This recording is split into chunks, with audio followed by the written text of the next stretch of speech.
Welcome back to Talk of the Town on 99.7, 1450 WHTC and WHTC.com. And we welcome you back to Talk of the Town for this Friday, March the 5th. I'm Gary Stevens. First Friday of the month, the 10:30 segment. We get caught up with what is going on with the Community Foundation of the Holland, Zeeland area with its president, Mike Goorhouse. He joins us via the Zoom connection. Mike, good morning and welcome back to WHTC. Good morning, Gary. Thanks for having me. Glad you are with us. Let's talk grants today and not, well, to a certain extent, we'll talk about grants as in giving U.S. grants, you know, the $50 bill and more to a few entities. We'll talk first about the Youth Advisory Commission committee grants. And this stems from what happened last Memorial Day, basically put everything, made this into the front burner, and the Community Foundation apparently is going to continue this in terms of keeping this awareness going on. Yeah, so you're referring, Gary, to the last summer, the Community Foundation did a round of grants focused on racial equity. And as you mentioned, the conversation around racism in general, but in particular, the opportunities that are available to community members of color. We spent some resources last summer on this, and then our youth committee at that time committed to spending $25,000 of their dollars for youth racial equity efforts.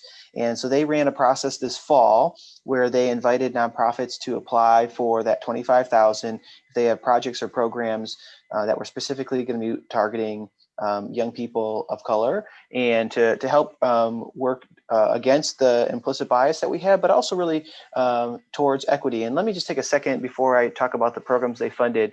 Some people ask, this word equity, what does it mean? Some people like it, some people don't like it. And for us at the Community Foundation, the word equity, we've achieved equity when someone's race doesn't have an impact on their ability to get an education, on their health outcomes, their financial outcomes. And so equity would say we do not want someone's race or ethnicity to have an impact on their ability to thrive in this community, plain and simple. So that is how we take this work. And so the Youth Advisory Committee offered up this opportunity, and they were blown away.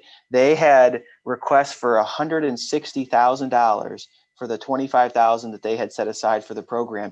And you can imagine this group of 20 high school students are staring down saying, we got to say no 5 times for every time that we say yes. And so they did something really cool. They said, there's some really good stuff here. We're not going to be able to say yes to everything, but we want to say yes to more than $25,000. So they actually decided to spend some of their 2021 money on the program as well. So an additional $25,000 from their 2021 dollars.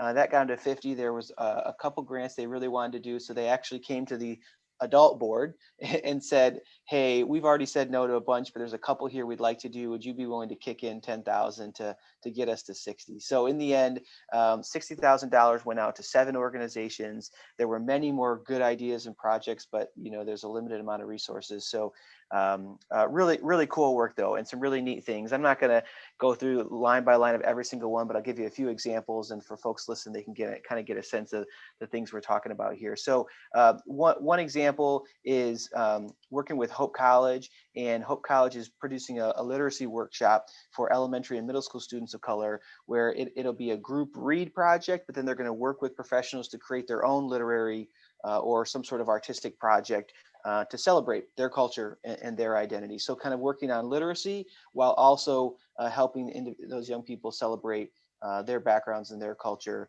at the same time. So a literacy play and celebrating culture, which is really cool. Another example would be Escape Ministries is working. We gave them a $7,000 grant to provide scholarships for local students of color to access driver's training. And people may say driver's training, well, how does that fit into this? What we know is for many of our families of color, like all families, transportation is a challenge. And making sure they have folks in their family that have a driver's license to be able to help with that is the big deal. We also know that an outsized percentage of unlicensed drivers are young people of color, and we need to not have unlicensed drivers on the road. So helping make sure they have access to driver's training is an important piece. And then also, when you have unlicensed drivers, that involves interactions with the police that aren't positive. And so if we can get folks licensed, we can decrease some of those negative interactions with the police force with our young people of color, which is a good thing. So I'll give one more example, just kind of picking a few of these here, but welcome kits for immigrant families that are enrolling their kids in schools. So our local K-12 education system, providing all of those schools with a culturally appropriate bilingual welcome kit for when they have new migrant and immigrant young people being enrolled in their schools, which happens quite often. And so just making sure that the schools are equipped to provide particularly the bilingual piece, so that parents and the students can feel welcomed into the school and get off on the right foot. So just a couple examples. There were 7 total organizations for $60,000, and really neat to see the response of the community for this program. It was the first time we did this, and obviously there was a lot of good opportunities, and excited about the ones that the young people picked. Let me ask you this. How tough was it to make this decisions? Because let's put it this way, it's one thing to make a decision for grants, but if you're not the same, if you don't have the same backgrounds, the same situations, sometimes making the decisions, you don't have the full grasp of it. What went into making the decisions on these grants? What input did the Community Foundation have to get these decisions made? Yeah, no, it's a great question, Gary. So the answer to your first question is these are always very tough decisions. That's true for all of our grants, but especially when you have that many requests that you have to say no to. The cool part of the answer to your second question is our Youth Advisory Council is very diverse in terms of race, ethnicity, but also lived experience, experience with financial instability, and so our YAC is, in my opinion, very well equipped to wrestle with these kinds of things, because the members on the committee who are making the decisions have this wide range of experiences in our community. So they brought a lot of their own personal experiences to the table and said, hey, a program like this would have been helpful to me. A program like that would have been helpful to my situation. And so, yeah, it was really neat. It's a really cool group. We continue to try to make sure that the rest of our board and staff and committees are diverse as well, so that we can bring that lived experience to our decision-making process. But I will just say that our scholarship committee and our YAC are our most diverse committees, and bring that important lens to the conversation. And scholarships is another one. So your same question applies there. We're in the middle of scholarship season, we call it. Our applications were due on Monday. And so we are now in the process of giving away close to $1 million in scholarships over the next 2 months. And it is important that our committee, as they're reviewing those applicants, has a wide range of perspectives represented on it, so that we can make good decisions about those who apply. It is, you talk about something that's hard.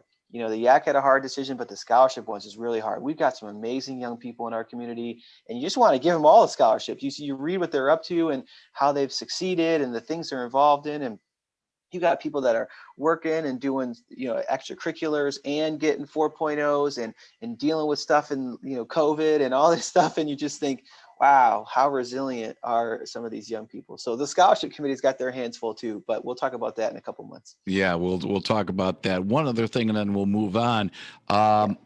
It is one thing to make these racial equity grants. And granted, we're dealing back when this really became an issue with the George Floyd situation from last Memorial Day and over the last year. But as well as I do, human nature, if something is not front of mind or front of awareness, it tends to get forgotten after a while.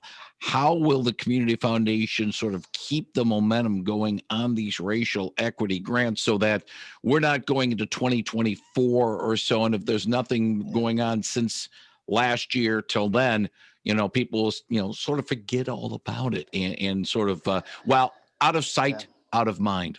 Yeah, no, Gary, this is a really important question, not only for this topic, but for a lot of topics. So you have a lot of issues in our community that will kind of get some attention, and we'll put some time and effort at it. And then the next thing comes along, whether it be education or affordable housing or mental health or racial equity, or you have this across a number of things. So it's important for us to continue to hold up the data, because data, if we hold up the data and we show, we know that there's inequities by race and other demographics in our community. So if we keep holding up the data as our guide, this will be front and center.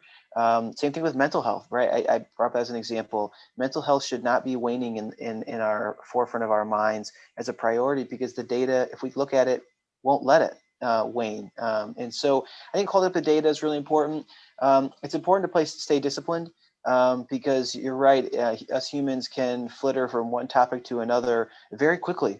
I mean, honestly, week by week, day by day, sometimes, you have different things. And so it will be important that the foundation continues to stay in this work, and others as well. And there are others doing amazing work in our community around this. And I want to lift them up because, we're here to support the good work that others are doing. And Lakeshore Ethnic Diversity Alliance, the Ottawa County DEI office, the Alliance for Cultural and Ethnic Harmony. And frankly, part of this is about, and you'll notice that some of these organizations that I mentioned that we funded, they don't exist specifically to address racism. It's just about embedding this work into what they do. We funded Culture Works. It's an art, youth art organization. You've got Escape Ministries, or the school system, or Hope College with literacy. It's not, it's about embedding this work into various parts of our community. And then I think that will hopefully make it stick, because we got a long journey ahead of us. This isn't going to be $60,000 in youth racial equity grants is not going to fix this. And we don't want to pretend that, but we want to do our part to support efforts to make progress. Community stabilization grants continue. This comes, Mike, from as an offshoot of what we started experiencing. In fact, it'll be a year ago on March the 10th. And that is, of course, stay home, stay safe, safer at home, and the COVID-19 situation. To help the community along, the Community Foundation is at the pivot very quickly on this matter. And just as we talked a little bit about the racial equity grants not going away, neither is the Community Stabilization Fund going away there, Michael. No, that's correct. We doubled down when we started our COVID work last year. Probably like most people, we were kind of thinking that was going to be a shorter term thing than it turns out to be. But we're doing another about $250,000 worth of grants this first half of 2021, specifically around 3 areas that COVID has impacted quite drastically. One is financial stability. 2 is mental health, and 3 is education. And so this first round of 2021 from the Stabilization Fund was around financial stability. We gave 2 grants. We gave a $50,000 grant to Good Samaritan Ministries for the continuation of their eviction diversion program. We supported that actually last year as well. They have gotten some additional resources from the most recent federal stimulus bill working its way through the state. It's a really important program, making sure that families can stay in their home. The way we talk about it is this intervention is trying to help prevent people from slipping into that spiral to poverty, because the moment you get if you get evicted, other bad things start happening. So trying to keep people in their homes. The federal and state money will pay for the actual catching up on rent, but our grant will be helpful to make sure that Good Sam can provide the wraparound services to families as well. It's not just here's a check and we'll talk to you in a year, but want to make sure that we can support those families ongoing so they don't end up in that situation again. And so really excited, really important work. They're doing a great job over there, and was really grateful to be able to support that. We also gave a $15,000 grant to Community Action House. The food needs that they're experiencing continue to be quite a bit higher than they would have been in a quote unquote normal year.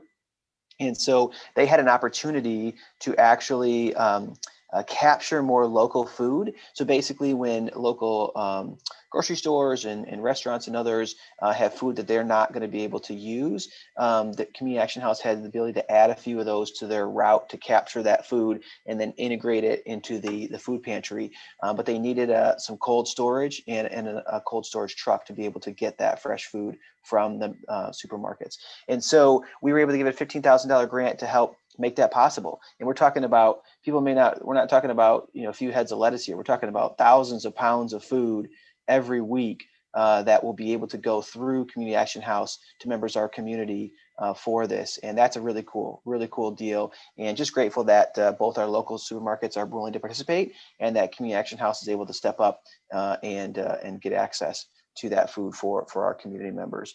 So those are 2 grants for the first round. We actually have another meeting next week to talk about some education related grants coming out of the stabilization fund. And so next time I'm with you, I'm sure we'll be able to talk a little bit more about that, because there's some important work going on in the education front, in particular around the summer months. How do we use the summer months as a way to help people make sure that they don't fall too far behind on the education side of things? Yeah. Now, one final thing as we button up our conversation, Yeah. I'd like to do this on a regular basis with you, Mike. How can people get involved with the Community Foundation of the Holland Zeeland area? Obviously, much of the funds that the Community Foundation has comes from corporations, comes from endowments, but the general public can also have a hand in all this. Tell us. Absolutely. Yeah. So folks, our website is a good place to learn more. It's www.cfhz, as in Community Foundation Holland Zeeland.org.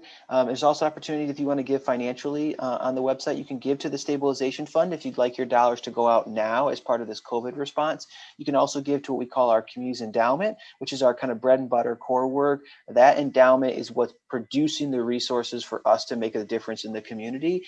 And the whole goal of the endowment is to make sure the Holland Zeeland area always has resources to respond no matter what needs or opportunities present themselves in the future. So contributing financially is a big help, and any gift of any size matters. I was signing some thank you notes just this morning before this call, and the gifts range in size from $25 to $25,000. I mean, it's all shapes and sizes, and we welcome support from anybody. It's a good way to end our conversation about how people can help contribute. Again, the website is cfhz.org. We'll put a link to that website when we put the podcast of our conversation with Mike Goorhouse on our webpage at WHTC.com, in the podcast tab under Talk of the Town. You can listen or download at your convenience for free. And we'll put that podcast up. And also we'll put a link to the video that we are shooting right now with Mike Goorhouse on our Zoom conversation. Mike, as always, thank you for telling us about what's going on with the Community Foundation. We wish you and all involved with the foundation well over the next month. And if all goes well, let's do this again on the first Friday in April. I look forward to it. Thank you very much, Mike Goorhouse on 99.7 and 1450 WHTC.